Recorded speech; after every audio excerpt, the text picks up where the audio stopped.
Welcome to the Explainer. We're going to jump right in today with a huge question, one that a philosopher was wrestling with way back in the 4th century, but one we're still asking. It's all about the soul and the body. Okay, so let's start right where Gregory of Nyssa did, with this really fundamental question. Are you your body? You know, the physical stuff, your hands, your heart, all that? Or are you something else? Are you the consciousness, the spirit, the soul that's kind of piloting it? And maybe the even bigger question is, how did this strange mashup even happen? So, to get to an answer, we first have to really get our heads around the problem as Gregory saw it. And to him, our very existence is a massive riddle. I mean, think about it. We seem to be made of two totally incompatible things, body and spirit. But somehow, they come together to make, well, us. So, on one side, you've got the body, right? It's physical. You can touch it. It has limits. But then you've got this soul. It's totally different. You can't see it. You can't touch it. It seems formless, maybe even infinite. And as you can see, these two things just could not be more opposite. And what's so cool is how he actually puts it in his original text. He says that this union, this mashup of two opposite things, presents a great difficulty for our reason. So he's basically saying, hey, this doesn't make logical sense. It's not just a casual question. It's a huge philosophical puzzle. How in the world can something you can touch and something you can't possibly exist together as one thing? And this right here is the central puzzle he's trying to crack. So which is it? Did a body get made first, kind of like a sculpture, and then poof, a soul gets dropped into it later? Or did they both come into existence at the exact same time, linked together from the very, very beginning? So how does he solve it? Well, his solution is honestly brilliant. Instead of getting lost in a bunch of abstract logic, he does something really clever. He looks to the world around him, to nature, and finds his answer in something super simple: a seed. I mean, just think about it for a second. A tiny little seed, right? It doesn't look anything like the full-grown plant it's going to become, but the entire potential, the whole blueprint, is packed inside it from day one. All it needs is a little time, a little nourishment, and Gregory's big idea is that we are exactly the same. The soul and the body aren't two separate pieces that get stuck together. Nope, he says they're one single thing, a unified potential created at the exact same moment, just like the seed. So here's the absolute key takeaway.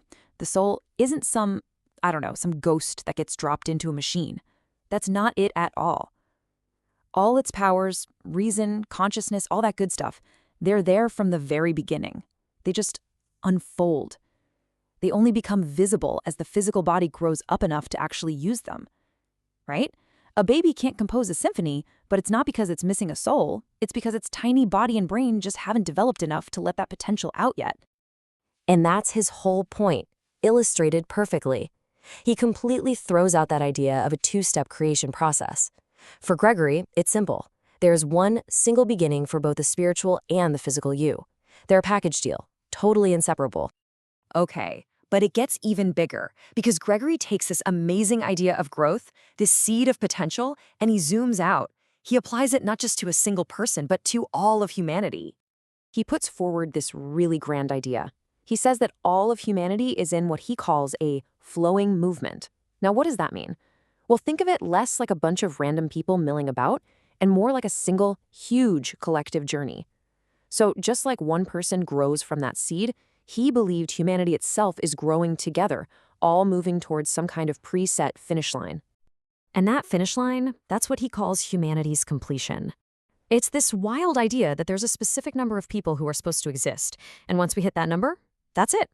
The flowing movement. You know, the whole cycle of birth and life and death, it just stops.